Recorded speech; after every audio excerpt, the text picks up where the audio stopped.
Deuteronomy 7, 1 through 11, and 34, 1 through 8. Moses is still speaking. When God, your God, brings you into the country that you are about to enter and take over, he will clear out the superpowers that were there before you, the Hittite, the Girgashite, the Amorite, the Canaanite, the Perizzite, the Hivite, and the Jebusite. Those 7 nations are all bigger and stronger than you are. God, your God, will turn them over to you, and you will conquer them. You must completely destroy them, offering them up as a holy destruction to God. Don't make a treaty with them. Don't let them off in any way. Don't marry them. Don't give your daughters to their sons, and don't take their daughters for your sons. Before you know it, they'd involve you in worshiping their gods, and God would explode in anger, putting a quick end to you. Here's what you are to do. Tear apart their altars stone by stone, smash their phallic pillars, chop down their sex and religion Asherah groves, set fire to their carved god images. Do this because you are a people set apart as holy to God, your God. God, your God, chose you out of all the people on earth for himself as a cherished personal treasure. God wasn't attracted to you and didn't choose you because you were big and important. The fact is, there was almost nothing to you.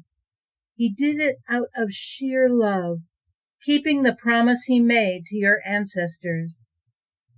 God stepped in and mightily bought you back out of that world of slavery, freed you from the iron grip of Pharaoh, king of Egypt.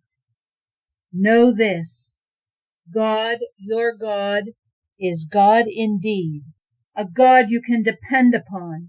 He keeps his covenant of loyal love with those who love him and observe his commandments for 1,000 generations.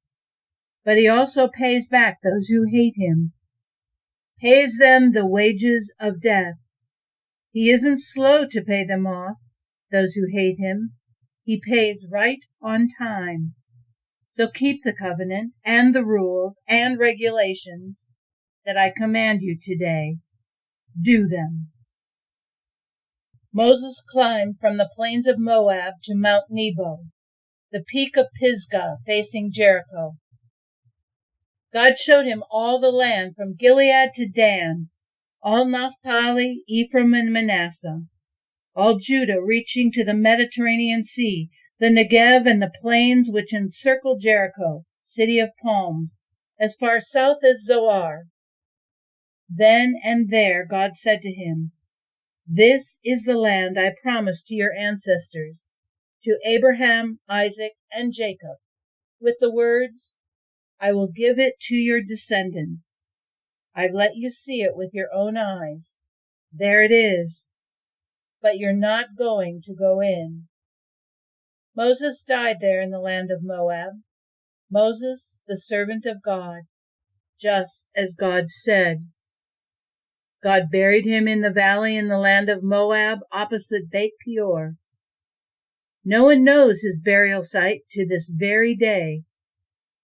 Moses was 120 years old when he died. His eyesight was sharp. He still walked with a spring in his step.